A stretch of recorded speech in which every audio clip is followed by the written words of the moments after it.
Hey guys, tonight we slip barefoot into a mist-drenched morning somewhere deep in Aotearoa, what the rest of the world calls New Zealand. You're not on a map, and that's exactly how the people here like it.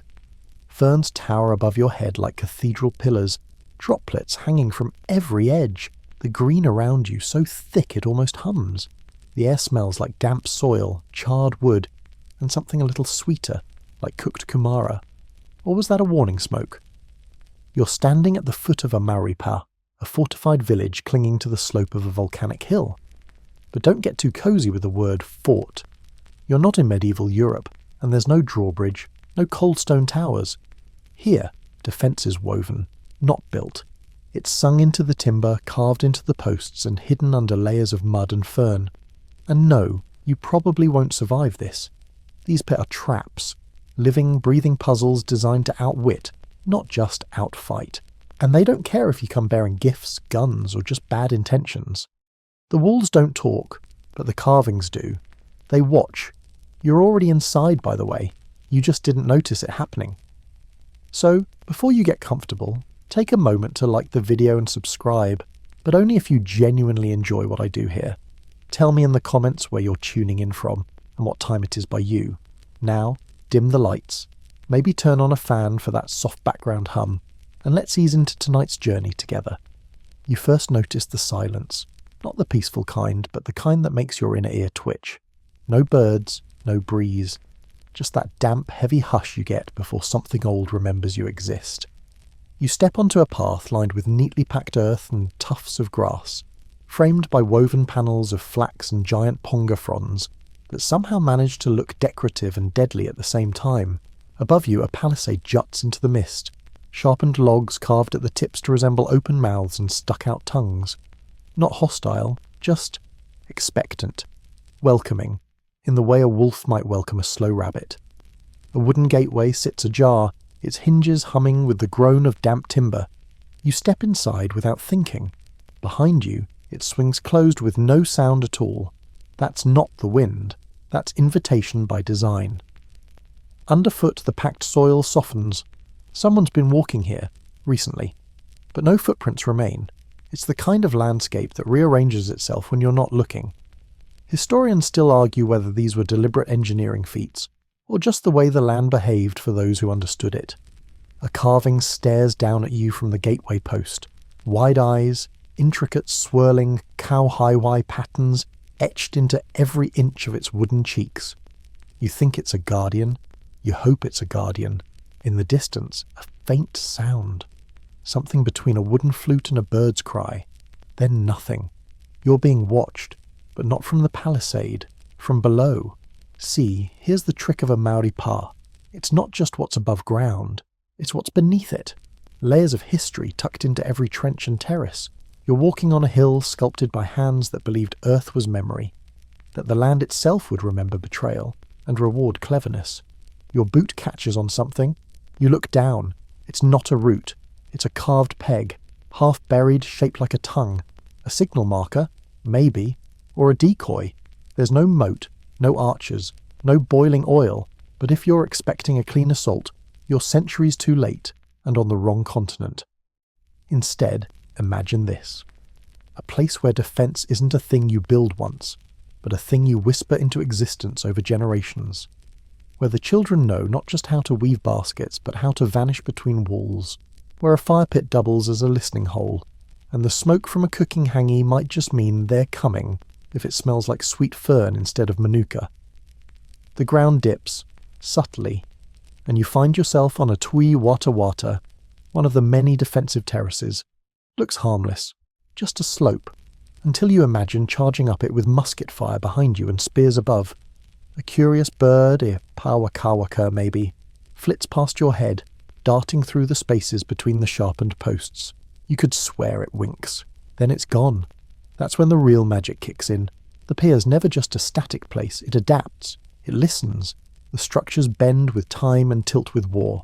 Some had watchtowers, others had built-in traps, false walls, concealed pits, or trenches dug so tight a soldier couldn't lift his rifle. There are rumours of defenders dragging whole cannons into narrow gullies and watching them sink uselessly into the mud. Oh, and there's no blueprint, no one size fits all. Each pair is as different as a fingerprint, shaped by the land and the stories passed through whispered breath and calloused hands. A lot of British soldiers didn't get that memo. You might not either. You reach what feels like a clearing. It's not. Just another layer of trickery.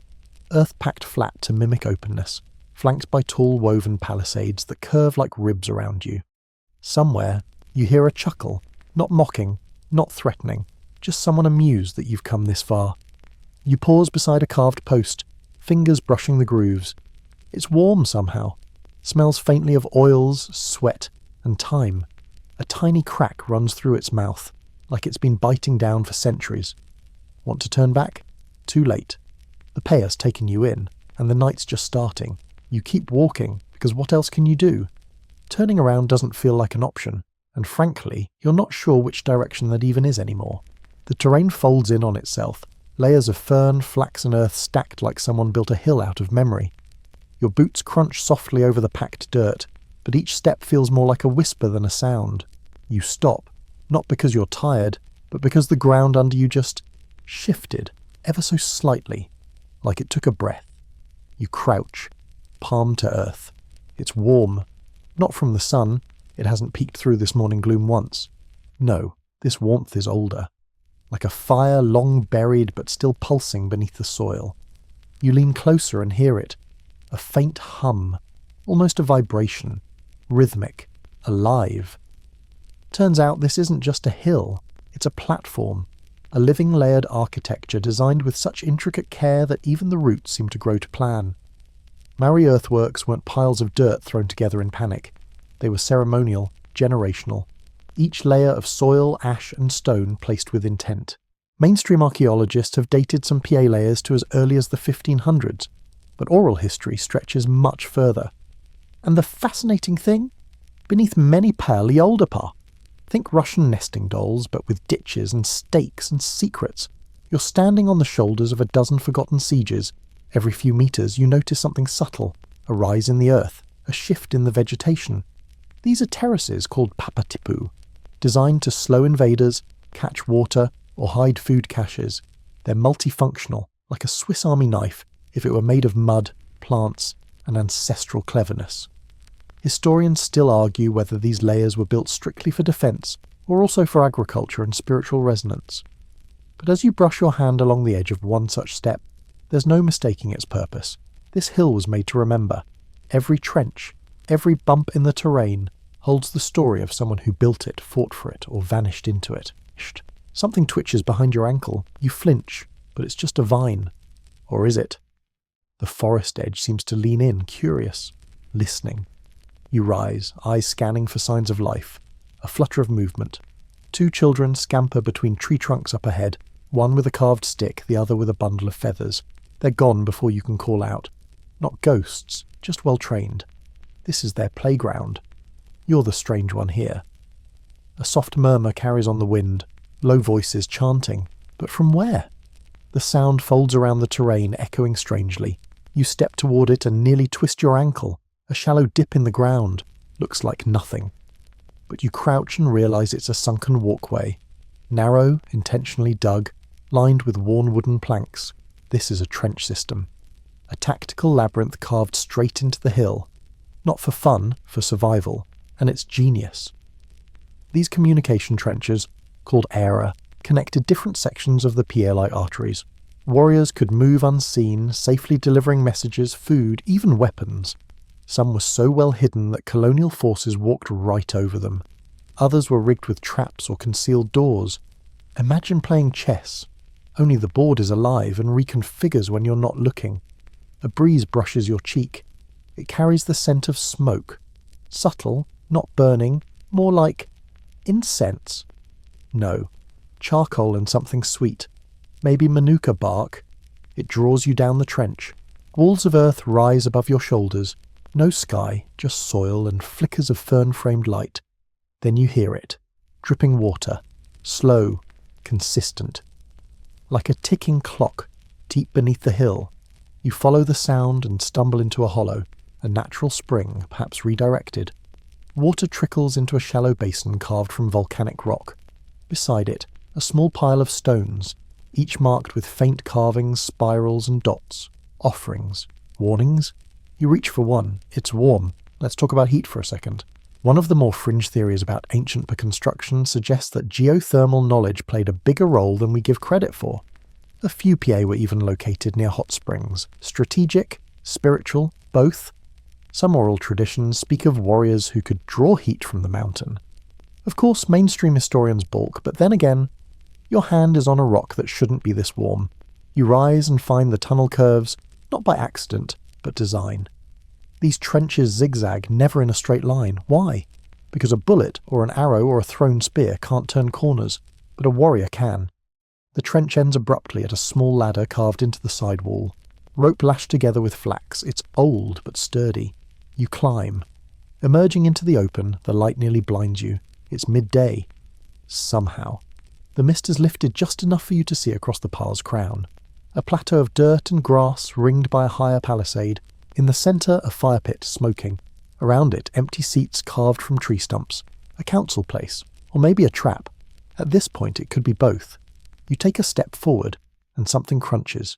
You freeze. Then look down. It's a shell. A tiny pippy clam, cracked open, resting on the soil. Shells up here? Turns out, parasites often had food. Refuse worked into the earth. Middens, they're called. Ancient trash heaps, but with a twist. Because in Maori culture, what's discarded still holds meaning. Even shell fragments tell stories. About trade, seasons, ceremonies, and diets. A single shell can whisper that someone once survived here. Until they didn't. You sit, knees folding awkwardly, and pick up the shell. Smooth, cool now. The heat has faded, the chanting returns, softer this time, like lullaby notes slipping through cracks in the earth. You're not alone on this hill, and you never were. You don't hear the warriors approach. That's the point. Their feet make no more sound than the wind pushing through toto grass, and when they finally appear, emerging from behind palisades, flax walls, and even the ground itself, it feels less like an ambush, and more like a reveal. Like they've been watching you for a while now. Like this was their stage, and you just walked into scene 3 without knowing your lines. Their bodies glisten with a light sheen of sweat. Not from battle, but from readiness. They carry teaha, long wooden weapons carved with elegant spirals and blade-like tongues, and they don't point them at you. Yet. Their leader steps forward. You can tell because he's not the biggest or loudest, but because everyone else pauses when he does. He's older than you expected. Maybe 50, maybe 200. His cloak is woven from feathers, light catches on every barb. A kahu huru, likely from kiwi and kareru, birds sacred to this land. And still no one speaks. Because here, words don't always come first. Not in a place built with story and silence. Welcome to the true heart of the PR. Not the battlements or tunnels, but the place where decisions happen, where time curls inward, and where strangers don't last long without earning a place, or being given a reason to leave very, very quickly. The chief finally speaks. Not to you, to the fire. Just a few words, in a low voice. The flames respond with a flicker, or maybe that's just your nerves. Then, finally, he turns his eyes toward you. You can feel them weigh your breath. You open your mouth. Say what? Nice trench work. I come in peace? Nothing feels appropriate, so you nod. He smiles. Not kindly, not cruelly, just knowingly. Then he lifts a stick from the ground, and with its end he draws a quick sketch in the dirt. A spiral, another spiral around it, a jagged line crossing both. This is your lesson in PR design. And it's brilliant. See, PAR weren't built just to withstand an attack. They were designed to tire you out before you ever got close. Unlike a European fort, which assumes the enemy will breach the outer wall and then fight inside, a Māori pei plays mind games before you're even in range. Terraces and trenches don't just slow invaders, they confuse them. Slopes are angled to send musket balls off course. Drainage ditches double as foot traps. Entrances are built to zigzag, forcing attackers to bunch up or expose their flanks. And always, the defenders are watching. Through slats in the walls, from raised platforms, sometimes even from tunnels beneath your feet. You see it now, in the drawing. The pair isn't a thing, it's an experience. an obstacle course made of earth and paranoia. One colonial officer once described attacking a Maori fort as running in a maze of ghosts. He wasn't wrong. The chief smooths the dirt over with his foot. Just like that, the knowledge disappears again, ephemeral, like everything here. Another warrior steps forward now, younger, holding something long and heavy. A log, carved, tapered, and covered in marks that aren't decorative. They're measurements, notches, bite marks. It's a rolling log, one of the oldest defensive tricks in the playbook. In the event of a siege, these logs, soaked in water to make them heavier, could be rolled down narrow trenches toward climbing invaders. Sharp stakes embedded at intervals. One roll, and you could take out a whole line of soldiers trying to scale a slope. Quirky fact. There are stories of logs being blessed before use, given names, even apologised to afterward for the violence they caused. Sounds bizarre, but then again, this is a world where everything has Māori, or life force, even a weapon of pure gravity. The younger warrior demonstrates gently how it would roll. You don't need a second run-through. One thud from that thing and you'd be flatter than your phone battery at 2%. The chief nods. He's seen enough of you, for now. A tilt of his chin, and the warriors melt away again, into cracks, behind posts, even up trees, like they were never there. You're left alone on the plateau, but now you can't unsee it. Every notch in the ground is a defensive cue. That pile of stones, a counterweight, the bent tree trunk, a natural battering ram, and that lovely fern-wrapped post? Surprise! It hides a spear rack. The entire P is a riddle, and you're beginning to think that the goal isn't to solve it, but to understand you never will. Still, curiosity has a rhythm of its own. You find your feet taking you to a narrower passage, barely shoulder wide. The walls close in, high above your head, deliberately carved to channel attackers into a tight funnel. At the end of this passage there's a small opening in the wall, just big enough for a person. You step through and find yourself inside the palisade. No guards, no fanfare, no locked gate. Because you were never outside to begin with. The PA didn't resist your entry. It guided you. You look back at the walls, tall timber logs lashed with vine and sinew, carvings on every surface, spirals, faces, tongues, not just for decoration. Each design has a wakapapa, a lineage, tied to people who lived, fought and died here. The walls remember. You run a hand along one post and feel a split, a burn mark, scorched, maybe from musket fire, maybe older. Historians have tried to replicate these forts in models and VR. None of them capture the feeling, the way the PA breathes with you, coils around your decisions, tests your intentions. You're no closer to surviving this than when you started. But at least now, you understand why. You hear it before you see it. The low thunk-thunk of something solid hitting wood, like a heartbeat with splinters. You round a bend in the palisade and nearly collide with a row of carved figures. They stand shoulder to shoulder, facing outward, mounted on the top rail of the outer wall. Teko, ancestral guardians, each one a little different. One snarls with a mouth stretched open, tongue thrust defiantly forward. Another tilts its head with suspicion, eyes narrowed in mid-perpetual squint. They're not just decorative warnings, they're watching, or more accurately making you watch yourself. The carvings gleam slightly, damp with mist and time, but their details are sharp.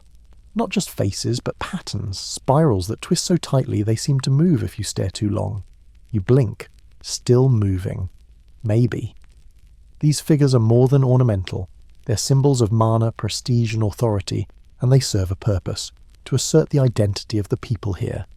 To remind enemies and guests alike that this land is not empty, not waiting to be claimed. It is already claimed by generations. One of the figures, larger than the others, chest puffed out, adorned with stylized tattoos, draws your attention. The carving is recent, not centuries old, but fresh, with clean-cut wood and darkened eyes inlaid with PowerShell. And it's familiar. It's the chief. Well, not exactly. It's an ancestor, or possibly a namesake. In Maori cosmology, time isn't linear. The past walks beside you, not behind. You realise now the chanting you heard earlier may not have been for the living. It could have been a greeting, or a warning. Behind the figure there's movement. A man climbs the palisade, not stealthily, but with ceremony. He balances at the top, silhouetted against the sky. For a heartbeat, he stands still. Then he lifts his arms and begins to chant. It's a karakia, a type of incantation. You don't understand the words, but the cadence is steady, commanding, reverent. This is not performance. This is a conversation with gods and ancestors, a petition for strength, clarity, maybe victory. The others begin to answer from below. You finally spot them. Warriors ringed along the inner walls, seated or standing, some in feathered cloaks, others bare-chested, faces marked with black moko. They respond not in song, but with a rhythmic stamping of feet and the tapping of weapons against the ground. The entire pier becomes a drum. You feel the rhythm rise through your souls, into your ribs. It's not threatening, not yet. But it's impossible to ignore. Even the birds go quiet. You glance up, and the man atop the wall grins suddenly. Not at you, past you. You turn. A woman stands behind you, her hands holding a small woven basket of flax. She nods once calmly, and sets it down before disappearing around the corner like smoke. Inside the basket, hot stones, wrapped kumara, a few fern fronds, and, inexplicably, a carved piece of wood shaped like a tongue. You're not sure if this is a snack, a message, or both. Either way, you leave it untouched. You've watched enough fairy tales to know better. The rhythm continues. It's building now, tunk, tunk, tunk, as more warriors rise to their feet. Their faces are calm but focused. You realise something important. This isn't a war chant. This is a test, not of strength, of presence. You stand straighter. You're not sure why, but you feel eyes on you again, not just from the warriors, but from the teko, the ground, the mist. This is one of those moments that's bigger than itself. It feels rehearsed, ancient. Let's talk about the performance aspect for a second. Maori warfare wasn't just physical. It was theatrical, psychological. Before the first spear ever flew, you might face a heka, a ceremonial challenge. Not the sanitized versions you've seen on sports broadcasts, but something raw, rooted in spiritual intensity, designed to unnerve, to communicate strength, and to awaken the Atua, the gods of war. And they worked. British forces often noted the emotional weight of these displays. One general wrote that the Maori fought not only with arms, but with sound and silence, as if each battle was a hymn. Not bad for a guy who lost 3 out of 4 engagements. The chanting stops. Just like that. No fade out. Just silence. Like someone snapped the power cord. And then something stranger. Laughter. Soft at first. Then a chuckle from the wall. Then 2 more. And before long a ripple of shared amusement moves through the warriors. Not at you. At the moment. At the drama of it all.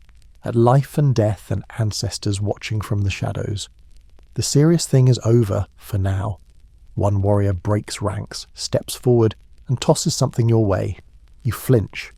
But it's only a carved stick. A rakau used in training. Lightweight. Balanced. You catch it awkwardly. A test. The warriors spread out. Not for battle, but for something closer to sparring. One of them gestures for you to join. You hesitate, then step forward. Just 1 round, you tell yourself. You square off against a young man with tattoos on his cheeks and humour in his eyes.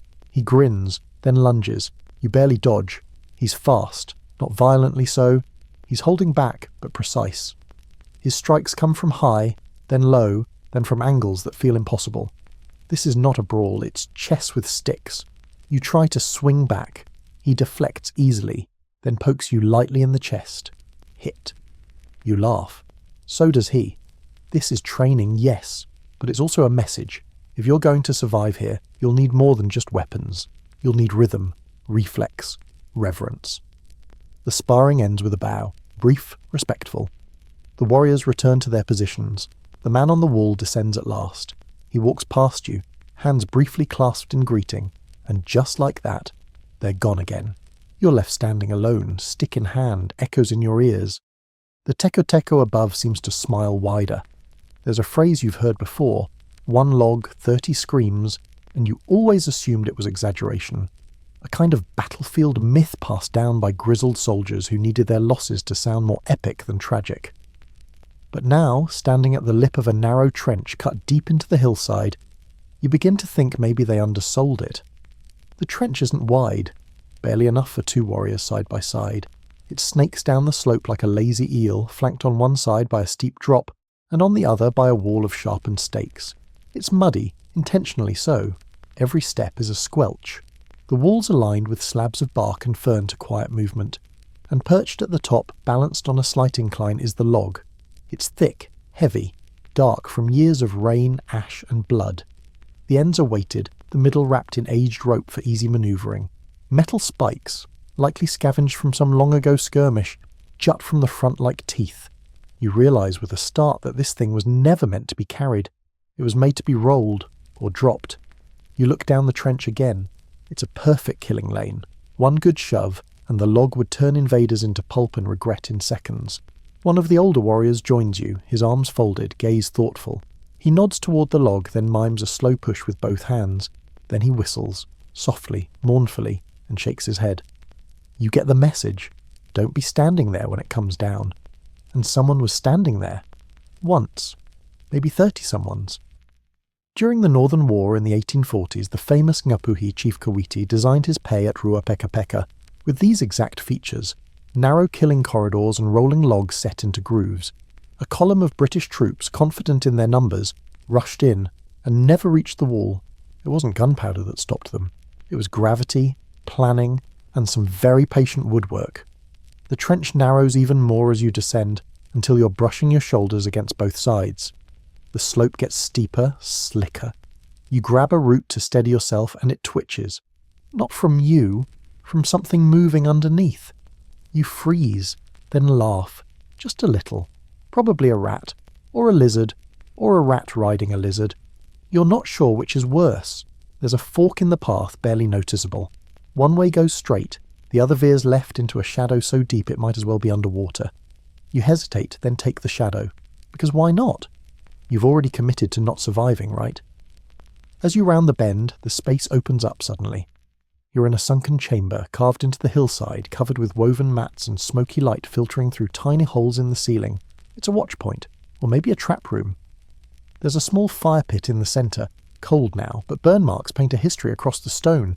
You step closer and notice something else. Marks in the wood. Not carvings, notches. 33 of them, aligned in a row. One log, 33 invaders. One survived long enough to mark it.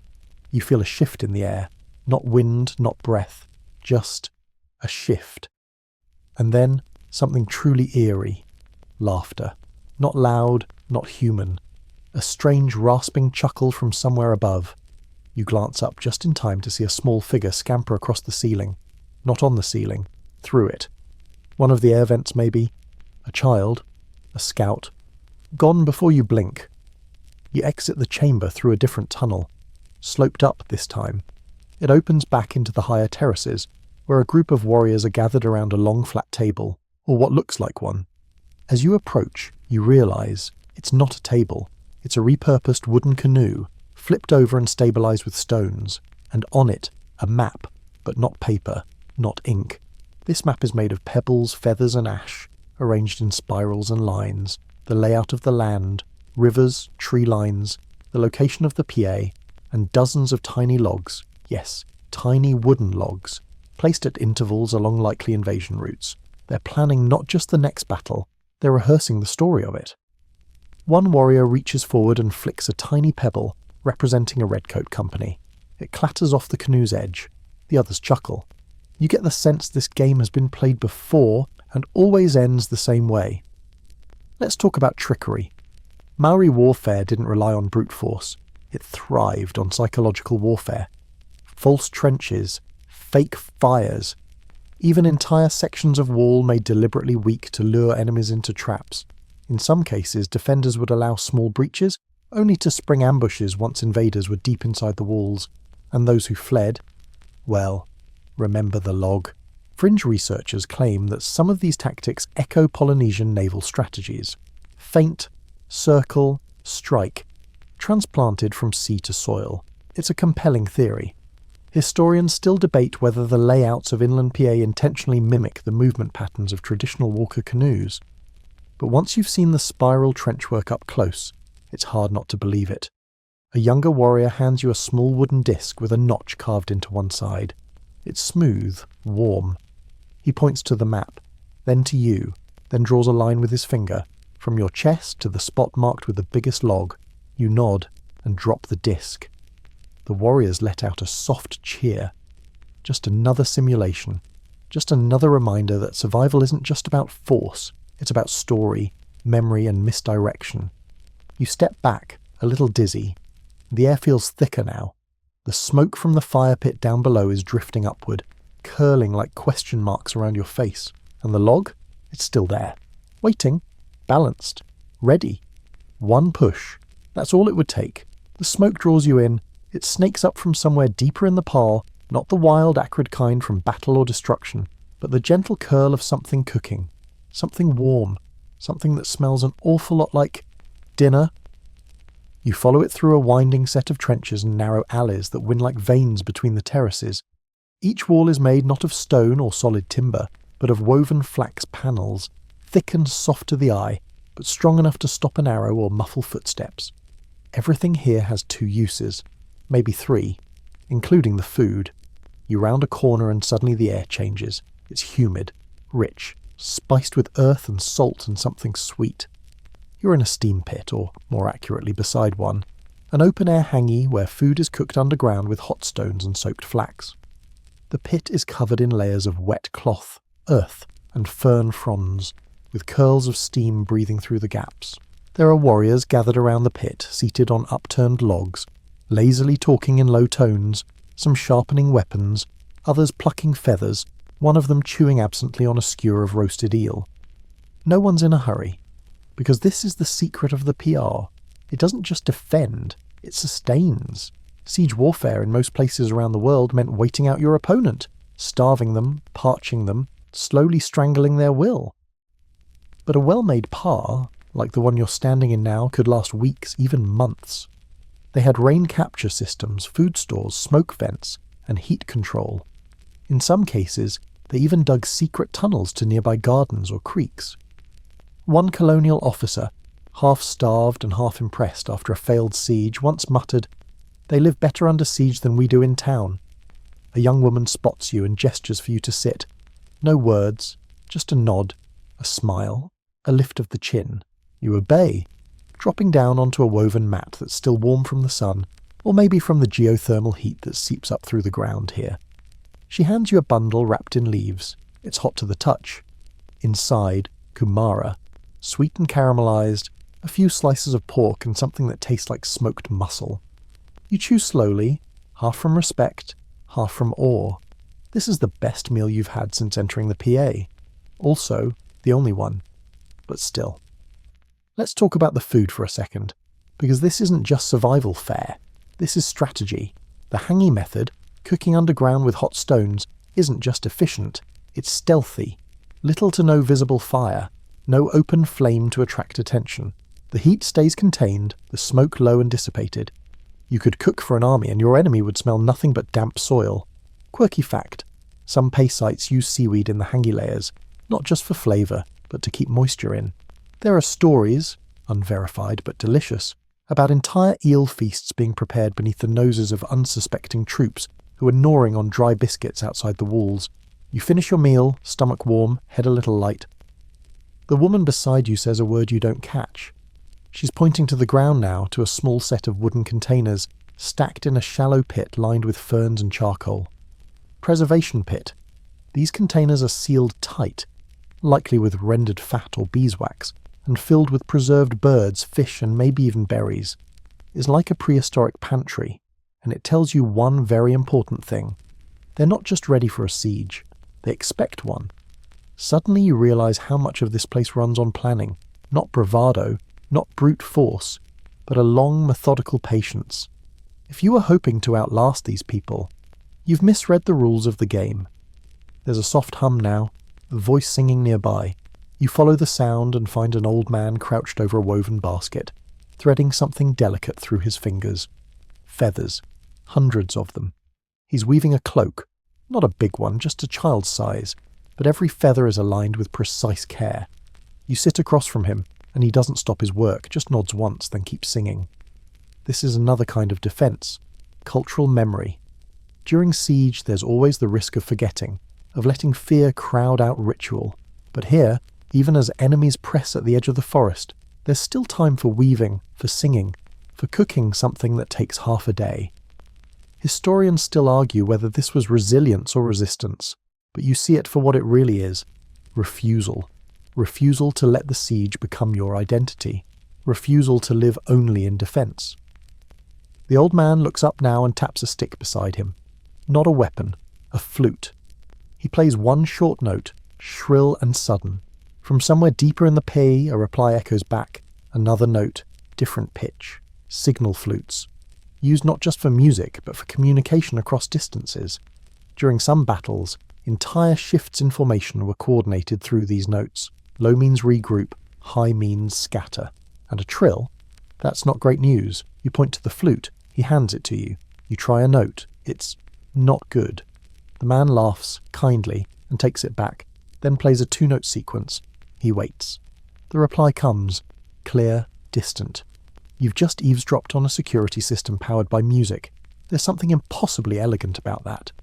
You spend the rest of the meal beneath a canopy of ferns, the warriors joking quietly, one of them carving a heimatau, a hook-shaped pendant out of bone. It's calming. You forget briefly that you're in a war zone, and then the ground shakes. Not much, just a tiny tremor, but enough to make a few people rise, alert, no panic, just readiness. The old man places the nearly finished cloak into the basket. He doesn't speak. He doesn't need to. The pa is listening again, and something's coming. You don't hear the spears right away. You feel them. A faint tremble in the ground, a sudden stillness in the air, then a hiss. Sharp, fast, like wind slicing through a gap in the palisade. The first spear whistles past your ear and sinks into the ground behind you with a heavy thump. Then another, and another. You drop flat instinctively, face pressed into damp earth and the faint perfume of crushed ferns. Around you, the warriors are already in motion, not running, not panicking, just flowing, like water from a burst calabash. Calm, precise, coordinated, and weirdly, silent. No shouting, no frantic orders, just signals, a lifted chin, a twist of the hand, a barely audible bird call. The pa doesn't need chaos. It thrives on quiet. You scramble toward a trench entrance. A hand grabs your shoulder, not roughly, and pulls you down into the shadows. It's the young woman from the hangy pit. She doesn't even look at you, just presses a finger to her lips and gestures you deeper. You obey. Inside, the trench is darker than before, but not dead. There's movement. Figures crouching, weapons ready, eyes flicking between slits in the palisade above. These are not defenders caught off guard. These are actors waiting for their cue. And then, nothing. The spears stop as suddenly as they began. It's quiet again. You breathe hard, unsure whether you're relieved or more terrified, because nothing is more unsettling than a siege that knows how to wait. One of the warriors hands you a weapon, not a musket, not a sword. It's a tau, a long spear, slender and light, its shaft etched with spiral patterns, the head carved from gleaming obsidian. Beautiful, efficient, ancient. You grip it awkwardly. The warrior watches you with mild amusement. Then he points up, toward the slope. You look, and see them. Figures moving through the tree line, slowly, cautiously, like they're trying not to disturb the very forest. You recognize the uniforms, British redcoats. The kind that looked so intimidating in pictures, all pomp and polish. Not here. Here, they look lost, out of place, sweaty, tired, and too late. They creep closer to the outer palisade, not knowing, poor souls, that what they see isn't the real wall. It's a dummy wall, hollow, just for show, designed to take fire, look convincing, and ultimately collapse with dramatic flair. The real palisade is farther in, woven into the hillside, invisible unless you know what to look for, which they don't. The lead soldier gives a signal. A small squad peels off and begins creeping along a side trench, carefully avoiding the obvious path, which again is the point. Because the Maori want them to take the sneaky route. Why? Because it's rigged. Historians still argue about the specifics, whether it was triggered traps, ambush pits, or just psychological control. But one thing's clear, Many colonial forces walked exactly where Maori defenders wanted them to go. Your guide gestures again, this time pointing to a low slit in the trench wall. You crawl to it and peek through. You see a figure emerge from the underbrush. Tall, slow-moving, musket slung over one shoulder. He looks around, then steps forward, right onto a trapdoor. It doesn't spring open like in the movies. No dramatic fall, just a subtle shift. His foot sinks again, and then he's gone, swallowed by the earth. You flinch.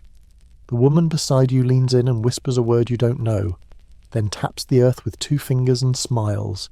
You realise it wasn't a death trap, it was a capture trap. And now, somewhere beneath this par, a redcoat is having a very confusing afternoon. Another volley of spears arcs over the wall, this time from the defenders. Not random, measured, aimed. Each spear flies with an eerie grace, whistling past branches, grazing leaf tips, and disappearing into the bush. You don't hear screams, just silence, then retreating footsteps. One of the younger warriors makes a hawk call. Up in a tree, a hidden scout echoes it. Message received. Let's talk tunnels. Yes, actual tunnels. Some pa had entire underground networks, Orue, used to store food, hide families, or flank enemies. These weren't crude holes. They were often reinforced with woven panels, insulated with clay, and built in curves to absorb shock from explosions or musket fire. Think of them as ancient subways. But smellier, and more genius. You ask your guide, using vague gestures, if you can see one. She pauses, then shrugs. Why not? She leads you down a slope, through a narrow fern-covered entrance you would have never noticed, and into the earth. It's cooler here, damp, but not uncomfortable. The walls shimmer faintly with embedded shells and crushed charcoal, probably for light reflection. You see niches carved into the sides, each with something stored. Tools, dried food, bone pendants, and, yes, more spears. It curves, then drops, then curves again. You realise the slope isn't just for convenience. It's designed to control sound, so that footsteps fade behind you. You try to count your own, but you can't. At the tunnel's end is a small opening, barely big enough for one person to peek through. You do. You're outside the PA now, or rather, below it. You've exited into the slope beneath the outer terraces. Above you, the fake wall. Ahead, the British camp, unaware of how close they are to being watched, or flanked. You crawl back inside. You emerge into the pa, blinking at the filtered sunlight, and hear laughter. 2 young boys are miming the redcoats' disappearance, dramatically falling into a pile of leaves while their friends cheer. This isn't just war. This is theatre. And you're beginning to realise you're not the audience. You're the punchline. You're not sure what's worse, vanishing without a sound or watching someone else do it mid-step, because that's exactly what happens next. There's no warning, no dramatic scream or spray of blood. Just a British officer, tall, proud, red-coated and glinting like a parade float, striding confidently along what he thinks is a safe corridor between brush and trench. He lifts a hand to signal his men, and then, with the subtle flicker of someone misstepping into a puddle, he's gone. One foot lifts, the other doesn't come down. He drops straight into the ground like a puppet yanked through the floorboards. No cry, no struggle, just the quick rustle of foliage, a soft thwump, and the clatter of a musket skidding across moss. The redcoats behind him freeze. You and several Maori defenders watch from above, breath quiet, eyes alert. You're behind a slatted wall near the higher terrace, peering through cleverly spaced gaps no wider than your thumb.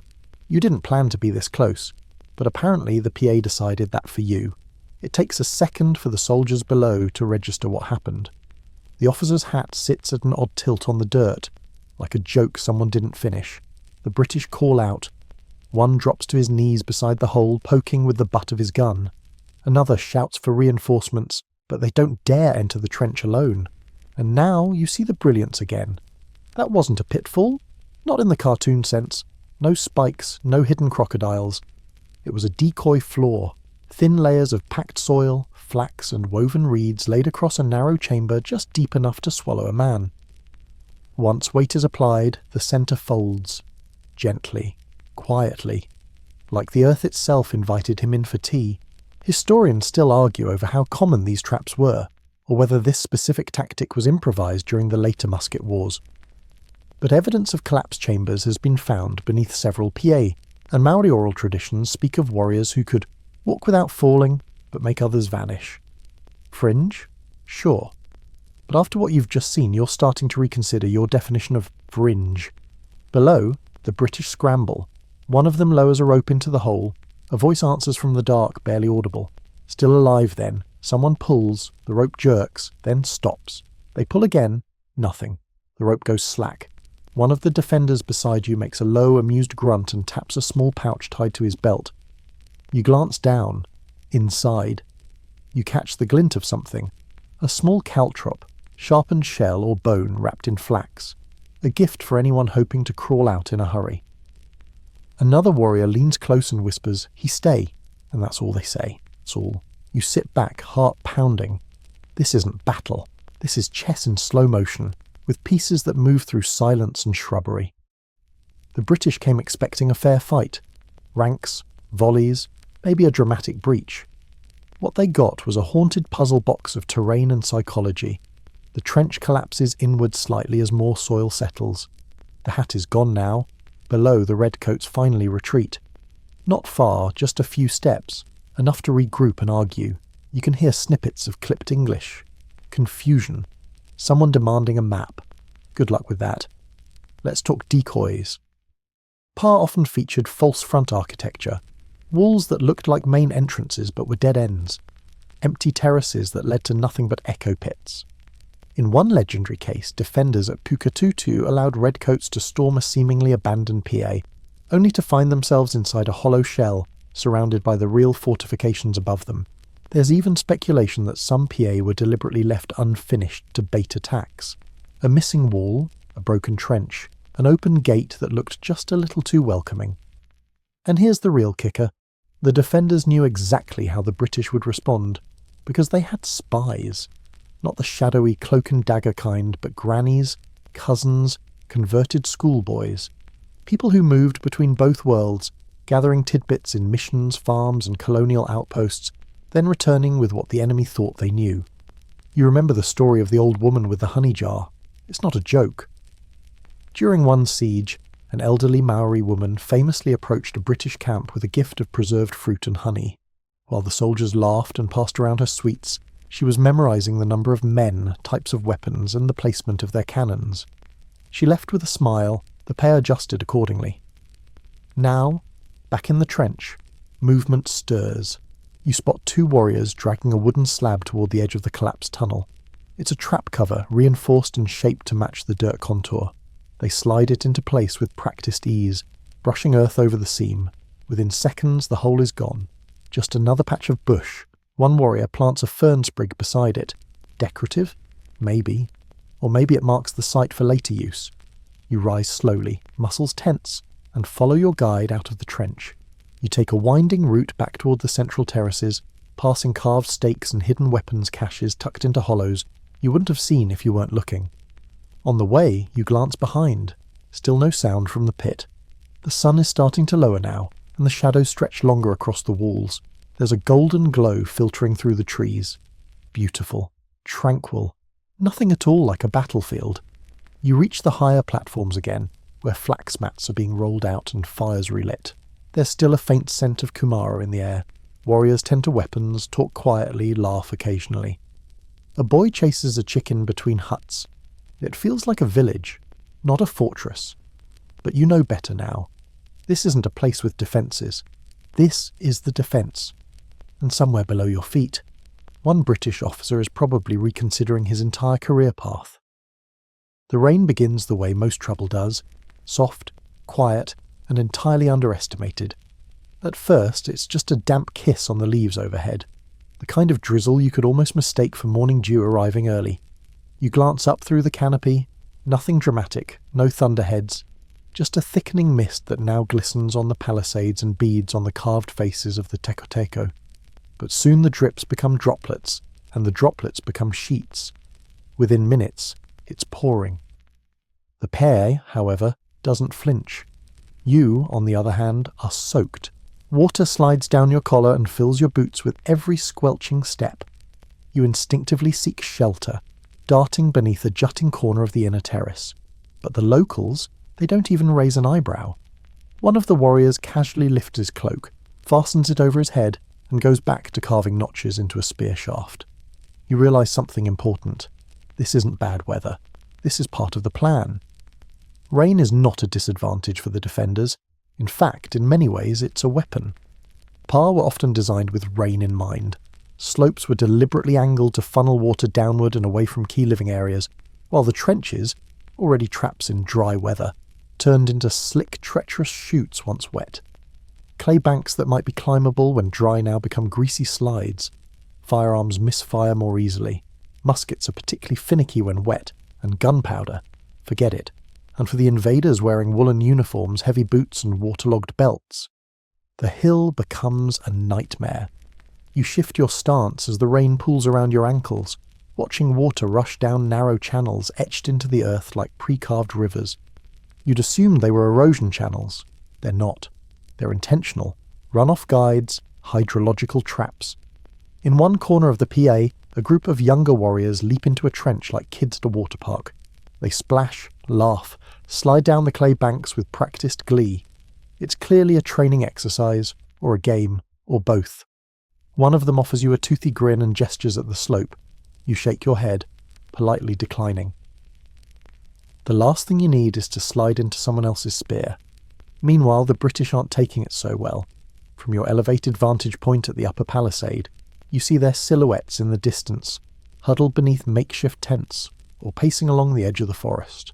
A few are trying to dig new trenches, pointless really, as the rain turns every scoop of dirt into soup.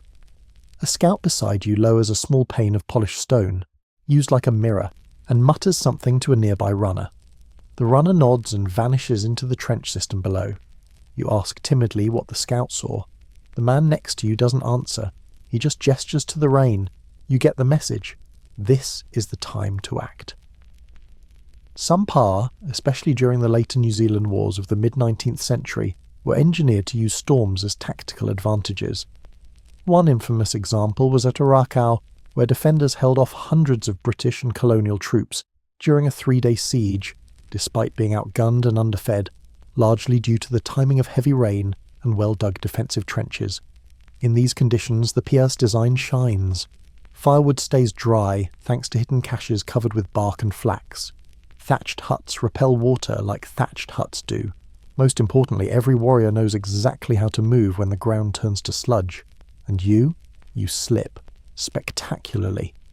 One foot catches, the other slides, and suddenly you're on your back in a trench, staring up at a carved log with a tongue stuck out in judgment. A face appears above you, smirking. The young woman from before. Again. She offers a hand, hauls you up without a word, and hands you a bundle of flax. You unwrap it to find, blessedly, dry socks. You almost cry. She taps her own soaked feet and winks. Warriors suffer too, it seems. Let's talk about clothing. In European terms, Māori didn't have armour in the traditional sense, but they didn't need it. Instead, they relied on cloaks made from woven flax, feathers and dog skin, each offering not just cultural status but functional benefits. Woven flax, for example, repels water incredibly well when treated properly. Combine that with flexibility, stealth and local terrain knowledge, and you've got a warrior who doesn't clank, doesn't slip, and definitely doesn't need an umbrella. Fringe theory time. Some researchers suggest that Maori warriors intentionally wore less during rain battles to increase agility and reduce the weight of soaked clothes. While this may sound strange, it makes perfect sense in context. Wet wool is like wearing a portable pond.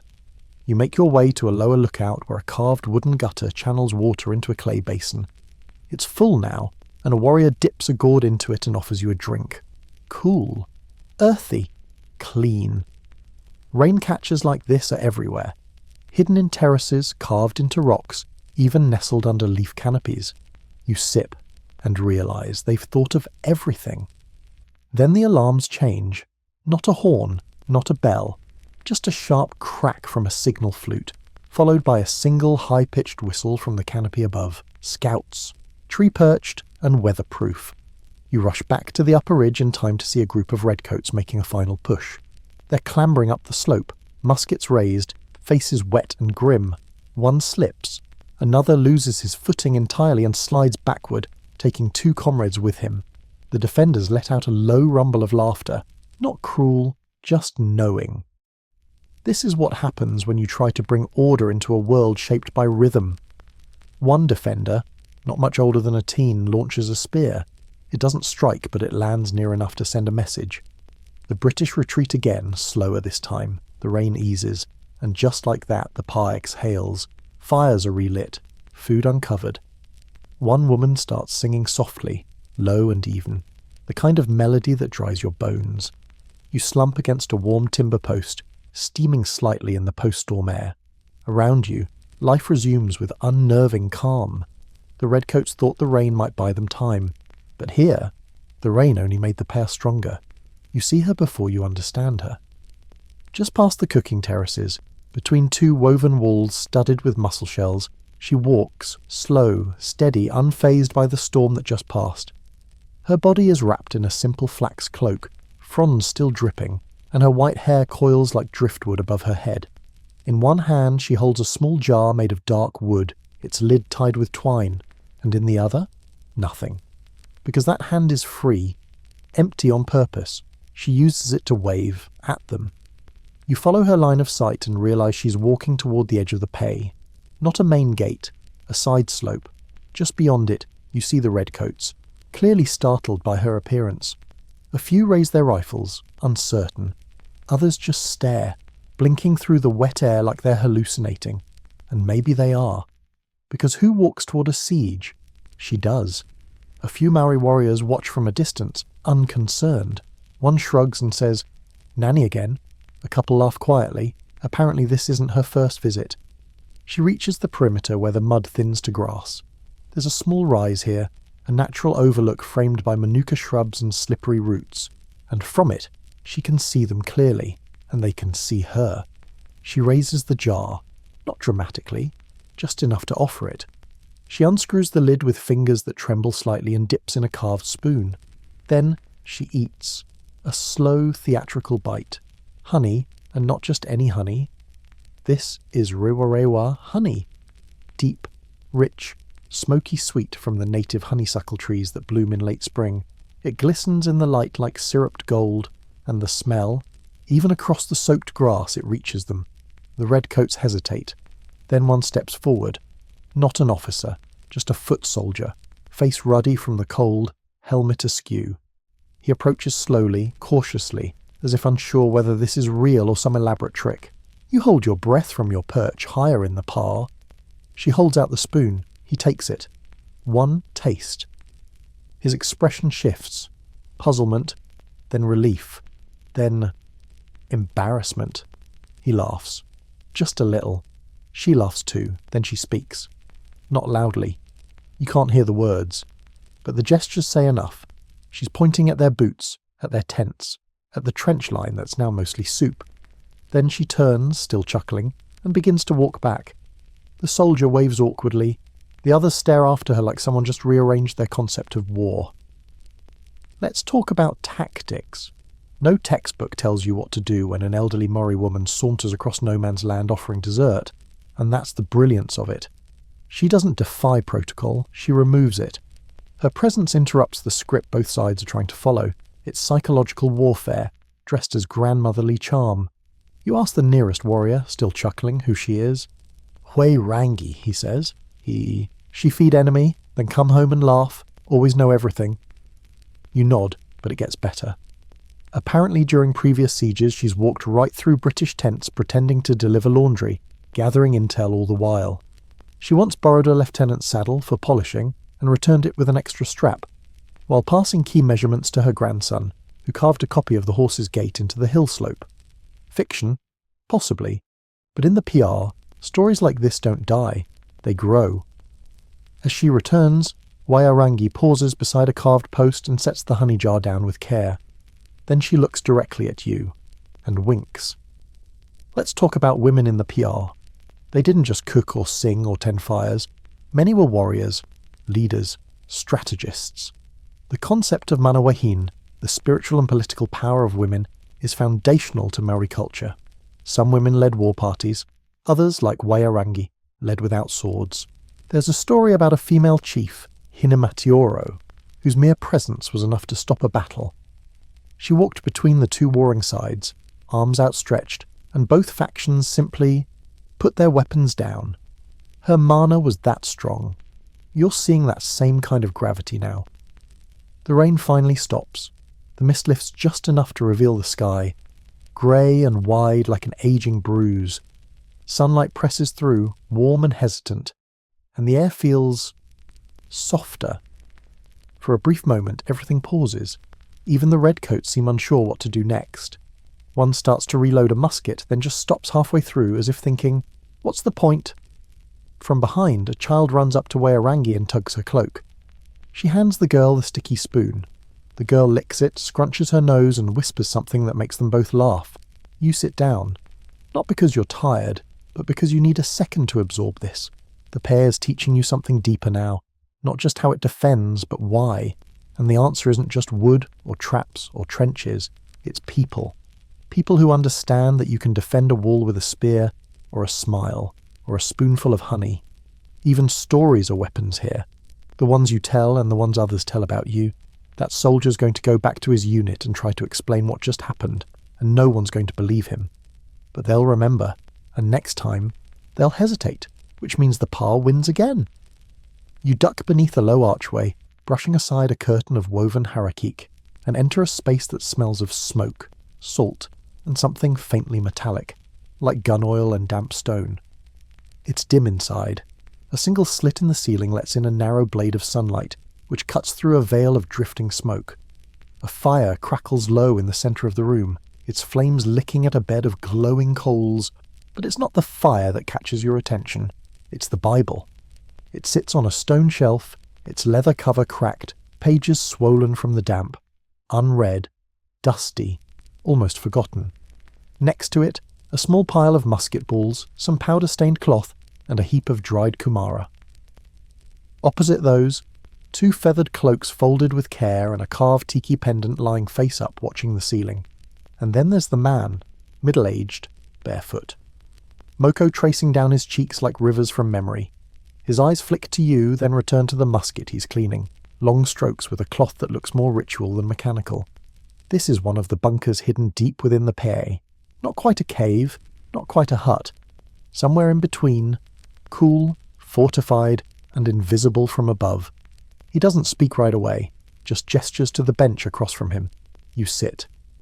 The fire pops softly. He points to the Bible with the cloth in his hand, then says in a low voice, "Katukuna e te atua te rongo, engariko te tangata te patu." You catch only part of it. Something about peace being divine, but war? That's human business.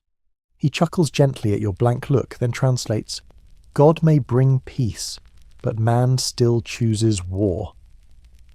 You glance again at the musket balls beside the Bible, and it hits you. This room is the tension. During the early 19th century, Christian missionaries flooded into Aotearoa, converting many Māori, some sincerely, some strategically. With conversion came not just hymns and Sunday prayers, but access to new technology, tools, clothes, education and weapons, firearms. This warrior, he's both, believer and fighter, one foot in Genesis, the other in Te Ao Māori. You wonder which came first. He lifts the musket and examines the barrel. It's old, British make, probably traded decades ago. A brown Bess, if you had to guess. Not accurate, not elegant, but reliable enough. Let's talk about gunpowder.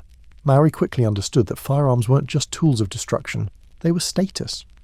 To possess one meant mana, both literal and symbolic, and they weren't used recklessly. Every shot was precious. Ammunition was finite. You don't spray musket fire in a pa, you wait. The man beside you lays the gun down and pulls a small tin from his cloak. He opens it and reveals what looks like mud. You lean closer. Nope, not mud. It's charcoal and sulphur, mixed with powdered mussel shell and something else you can't name. Homemade powder, he grins at your face. Only good for one shot, he says, but that's all you need. He stands and moves to a carved niche in the wall. Inside it, 4 more muskets, carefully oiled and wrapped. Alongside them, a bone-handled knife, a bundle of cloth sacks, and something that looks like a telescope. He lifts it and peers through the small lens, then offers it to you. It's not a telescope. It's a sighting tube, used for aligning shots through slits in the palisade. No magnification, just precision. You hand it back, and he sets it down beside a small dish of ashes. The Bible is still watching. And you wonder, what do you do when your gods disagree? Because not all Pa were comfortable with the mix. Some chiefs rejected missionary influence outright, seeing it as a weakening of tikanga, the sacred law of tradition. Others embraced it fully, and some, like this man, walk both paths with quiet tension. He picks up the Bible now and opens it, not to a gospel, but to the flyleaf. There's something handwritten there, a name and a date. 1839.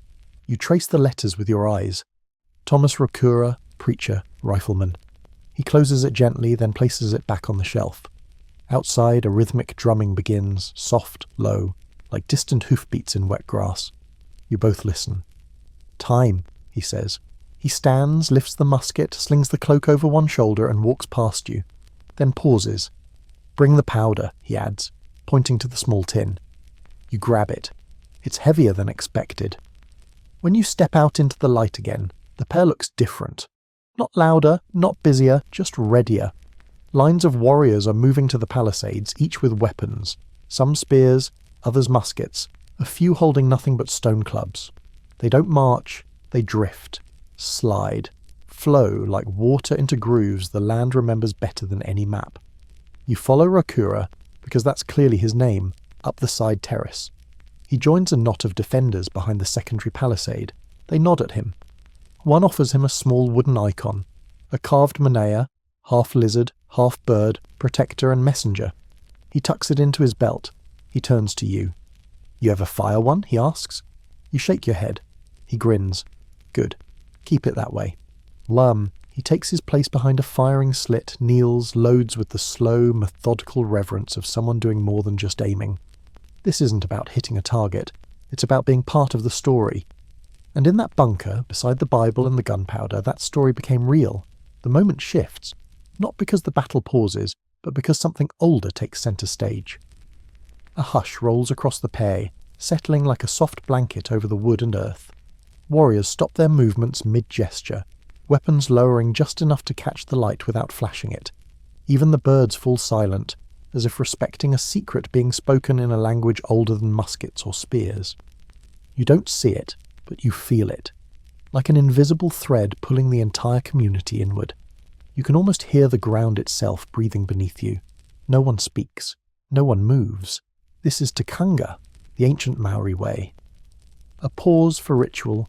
Sieges might seem purely about physical endurance and firepower, but in a Pa, they're also spiritual battles. These moments of pause are woven into the siege's fabric, meant to honour the ancestors, mark loss, and renew strength. They transform the fortification from a place of conflict to a sacred space of remembrance and respect. You sit quietly, watching as a small group of elders gather near the central fire pit. They carry carved bowls filled with water, fern leaves, and pukatia bark. One chants low and steady, weaving the words in and out of the smoky air like an invisible net. It's a karakia, a blessing, a call for protection, a solemn acknowledgement of the land's power. Historians still argue whether these rituals were strictly spiritual or had tactical functions as well. Some suggest they helped maintain morale and discipline, calming nerves and focusing minds during long sieges. Others believe they were vital in invoking divine favour, or even masking plans from the enemy's view. You watch as one elder dips a branch into the water and flicks droplets over the warriors gathered nearby. The warriors bow their heads and close their eyes, accepting the blessing. Some whisper prayers to the gods of war and peace, to Matawenga and Rongo. The ceremony lasts only minutes, but feels timeless. The rain has softened outside, the air filled with a fresh, earthy scent. You're pulled from your reverie by the sound of footsteps approaching. A warrior younger than most steps forward holding a putatara, a conch shell trumpet carved with intricate patterns. He lifts it to his lips and blows a clear, resonant note that ripples through the Pa like a heartbeat. The call is answered by distant echoes, a chorus of putatara blowing back from hidden centuries. It's a call to vigilance and unity. The sacred pause ends. You rise, feeling the weight of the moment settle into your bones. The warriors move again, this time with renewed focus, a quiet strength born from tradition. You realize something profound. In a pā, war is not just fought with weapons, but with stories, song, and silence. And sometimes the loudest weapon is stillness. You press your ear to the ground. No, really, you do. Because beneath your boots, beneath the packed earth and layers of clay, there's a rhythm pulsing, like a heartbeat, but slower, deeper. You close your eyes and listen. Thump, thump, thump. It's not your imagination. Some say it's the earth itself singing. Others think it's the distant drumbeats of warriors, synchronized across hills and valleys. A few scholars even propose that the rhythmic pounding was a form of communication, an ancient Morse code sent through underground channels. Historians still argue whether this was coded message or shared hallucination, but the evidence is intriguing. You look around. There's no drum in sight, no bonfire, just the steady pulse underfoot. A local guide, perched on a nearby terrace, grins and taps a finger on the soil. Takiri te Wairua, he says, which you guess means something like, the spirit rises, or maybe the pulse awakens. You follow him down a narrow trench that zigzags like a river caught in time. The walls here are higher, made from woven flax panels and reinforced with earth. As you move, the pulse seems to grow louder, vibrating through your bones. In a small chamber, you find the source, a carved wooden drum embedded into the earth, its surface stretched tight with cured skin. It's hidden beneath layers of woven mats and guarded by a young warrior who nods in greeting. The drum is played not with sticks but by stomping, warriors marching in unison on specially designed terraces, each footfall striking a hidden surface that resonates through the pia. This wasn't just sound, it was signal. Communication during battle was crucial, but conventional shouting would reveal positions and intentions. So the Māori developed a system where the earth itself carried the message. Drumming and stomping could send alerts, coordinate troop movements, or signal retreats. You test it yourself. One stomp, then another. The vibration is unmistakable. The guide laughs softly and hands you a small carved stick. Try to keep up, he says. You give it your best shot. Thump, thump, thump, but your timing is all wrong. The warrior smirks. There's something eerie about using the ground as a drum. It feels primal, like connecting to the ancestors, to the land, to something older than words. And the defenders used it not just to coordinate, but to intimidate. Imagine an enemy approaching the pā, hearing the earth itself pulse with warning beats. A message you can't see, but must obey. There's a story about a battle where an entire attacking force retreated simply because the rhythmic drumming unsettled their nerves. No musket fire, no spears, just the relentless heartbeat of the earth itself. You wonder if it's true, but then again, you've learned to expect the unexpected here. The pulse fades as the warriors disperse, their feet light on the ground, faces set in quiet determination. You climb back up to the surface, the morning sun warming your damp skin.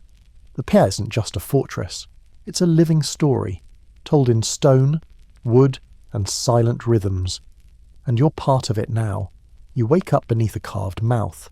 No, really. Your back presses against the smooth wood of a teko teko figurehead, one of those ancestral carvings that loom over the pia like silent sentinels. Its mouth is open wide, tongue sticking out in a fierce taunt, a warning frozen in wood and time. You realize you must have dozed off while exploring one of the raised terraces. The soft moss beneath you cushions your fall, but the smell of damp timber and earth pulls you fully awake. Blinking, you sit up slowly. The morning light filters through the fern canopy, casting fractured shadows on the carvings around you. The teko teko above looks almost alive in this light, its eyes gleaming with an unreadable expression. You stretch and rub your sore shoulders, glancing around the terrace. It's quiet. Too quiet. You're not alone. A group of warriors gathers nearby, practicing spear throws with lethal precision. Their movements are fluid, almost dance-like. You watch as one flips his spear expertly before launching it with a whistle that slices the air. There's a rhythm to everything here. The pacing of the warriors, the chirp of distant birds, even the slow sway of the flax banners tied to poles around the pia. You spot a tall figure approaching, He wears a cloak woven from feathers, the kahuhuruhuru, its colours shifting as the sun strikes them, iridescent greens, blacks and blues. This must be a chief or someone of high rank. He nods at you, acknowledging your presence without a word. Then he steps to a carved post and carefully unfolds a large feather fan, waving it in slow, deliberate motions. The breeze stirs, carrying with it the scent of wet earth and cedar. Let's talk about that cloak for a second. The kahuhuruhuru isn't just decoration. It's a symbol of authority and spiritual power. Traditionally made from native bird feathers, each cloak tells a story of lineage, battles fought, and victories earned. Some cloaks contained thousands of feathers, painstakingly woven into flax fibre. Wearing one was like carrying your ancestors on your back. The chief gestures toward the village below, where you can see wooden huts clustered together, smoke rising lazily from cooking fires, the pairs waking up. You follow him to a shaded platform where several elders are seated around a woven mat covered in weapons and carved objects. There's a low murmur of conversation in the old tongue, soft, respectful, full of layered meanings. One elder holds up a taiaha, running his fingers along its polished surface.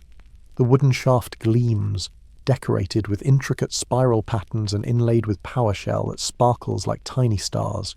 You reach out to touch it, feeling the smooth grain beneath your fingers. This is no ordinary spear. The taiaha is a weapon of skill and honour, used in both combat and ceremony.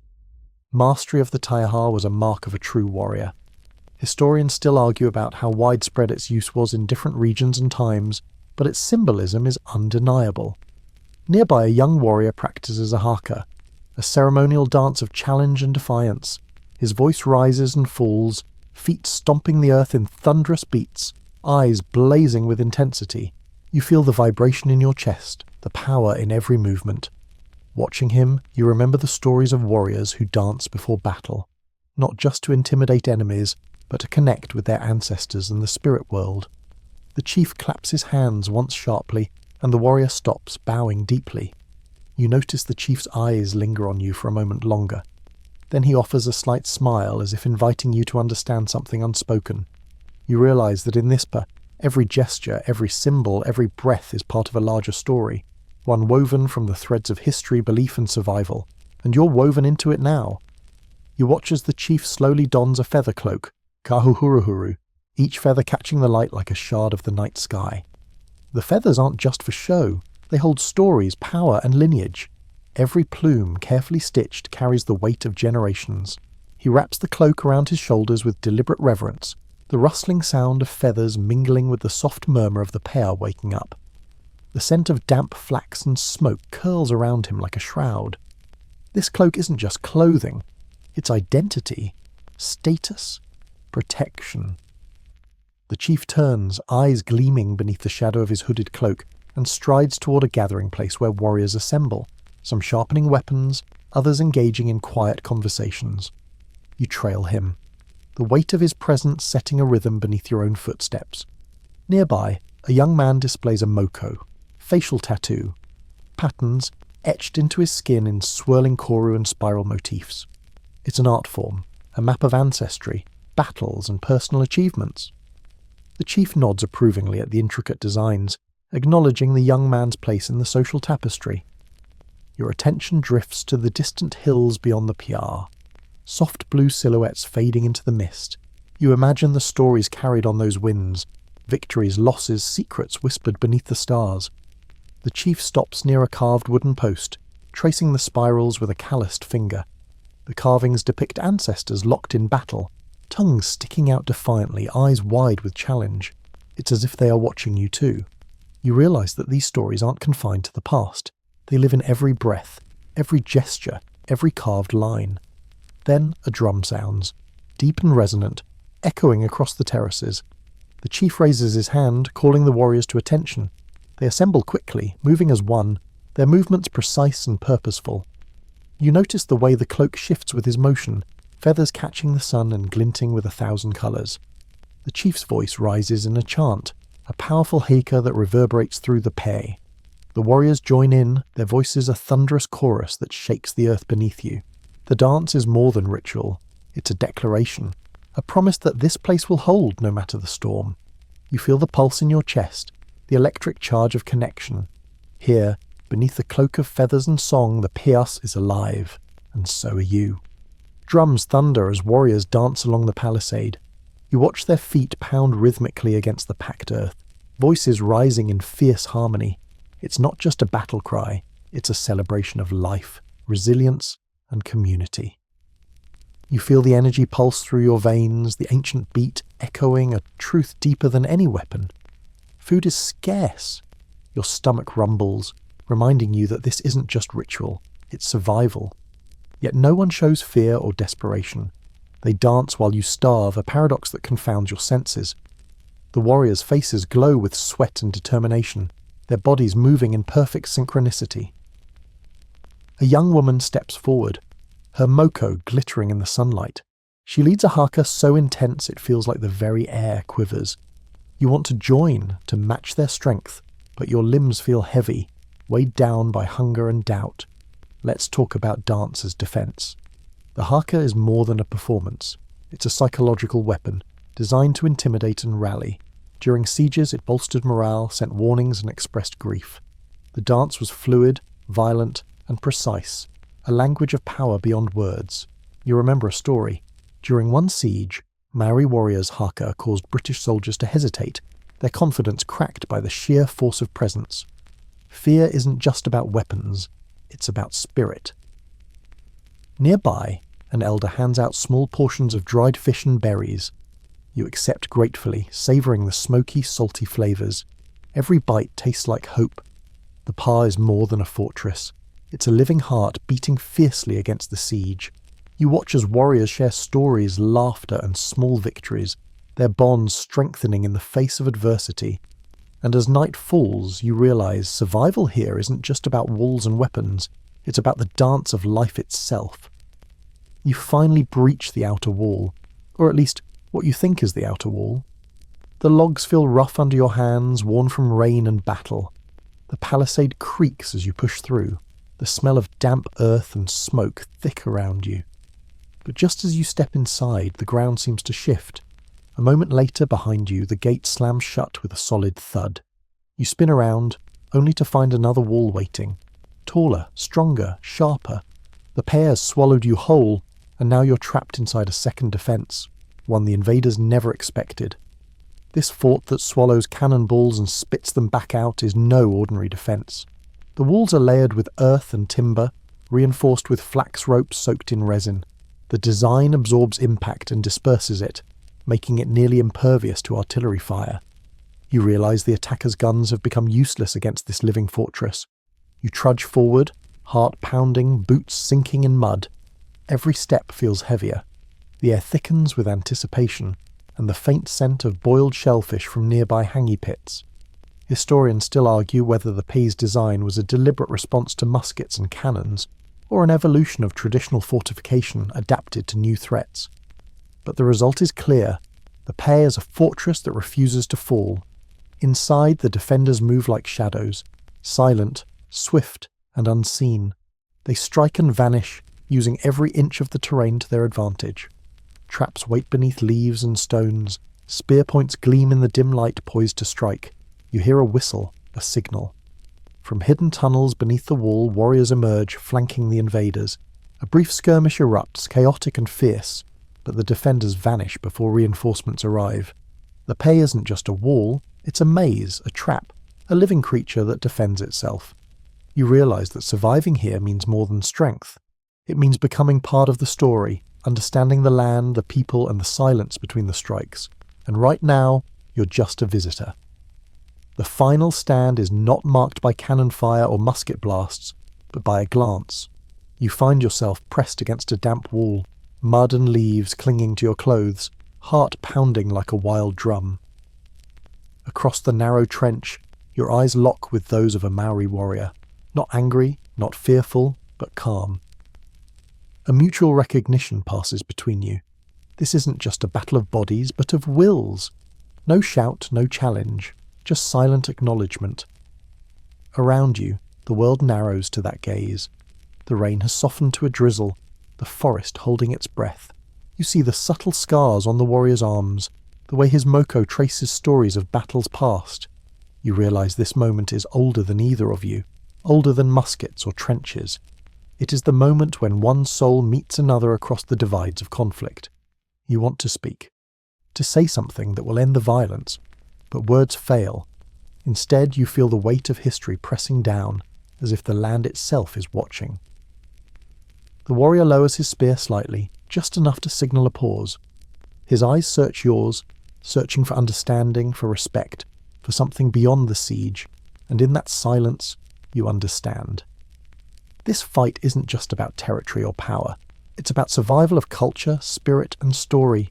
You raise your hands slowly, not in surrender, but in recognition. The warrior nods once, then disappears back into the shadows. The trenches fall silent. Around you, the pair breathes again, alive with whispered prayers and quiet strength. You're left standing in the mud, soaked and exhausted, but somehow changed. Because sometimes the last battle is won not with weapons, but with connection. The soil beneath your boots tells stories you never learned in school. It remembers the weight of footsteps long gone, the shuffle of bodies in trenches, the sharp scrape of spear against wood. Archaeologists call it a palimpsest, a layered manuscript written over and over. And here, buried beneath centuries of leaf litter and rain, it remembers you. Long after the last musket smoke has cleared, the pair remains. Your boots, left behind in the mud during that frantic retreat, are discovered by a team of modern-day researchers. Half melted, torn, and encrusted with earth, they face the wrong direction, an eternal testament to a path never taken. This isn't just an artifact, it's a story, one of many that the soil keeps. You watch as the archaeologists carefully brush dirt away from carved stakes and forgotten pits, piecing together the puzzle of a battle fought with whispers and shadows. They find shell middens, ancient trash heaps, that reveal what warriors ate when they weren't fighting. Fish bones, bird feathers, roasted roots. You think about the stories whispered by those remains. Stories of endurance, of cunning, of lives lived in fierce harmony with the land. Historians still argue about the exact details of many sieges, the motives behind certain tactics, or the origins of some traps. But they all agree on one thing. The Pei's legacy is not just in the ground, but in the story it tells. The story of people who refused to be conquered, who turned earth and silence into weapons, who built a fortress not just of wood and soil, but of story and spirit. You look down at your boots again, and realize you never really left. Now, sleep beneath the fern shade. The siege has ended, not with a triumphant shout, but with a gentle closing of the earth's pages. The past stands quiet once more, bathed in the soft glow of fading sunlight and the rustle of leaves swaying in a warm evening breeze. You're tired. Your body aches. Your mind swirls with the stories you've gathered, the faces you've glimpsed, the silent lessons etched into wood and stone. You settle down beneath a canopy of ponga ferns, the velvet softness cushioning your shoulders. The air is heavy with the scent of damp earth, sweet kumara, and the distant smoke of a dying fire. Somewhere nearby a bird calls, a gentle, mournful song that carries across the hills. In this moment, the pa breathes with you. It exhales centuries of memory, hardship and resilience, weaving them into the night's fabric. You feel a soft pulse beneath your hands, the heartbeat of the land, steady and reassuring. You didn't survive the siege, but in a way, you never had to. The stories you carry, the whispers you've heard, and the silence you've learned to listen for have already woven you into the Pea's enduring legacy. Close your eyes. Feel the warmth of the earth beneath you, the gentle hum of ferns brushing the sky, and the steady, timeless rhythm of a story that never ends. Sleep now. Tomorrow is another day to learn, to listen and to remember. Sweet dreams. Sweet dreams. Sweet dreams. Sweet dreams. Sweet dreams. Sweet dreams. Sweet dreams. Sweet dreams. Sweet dreams. Sweet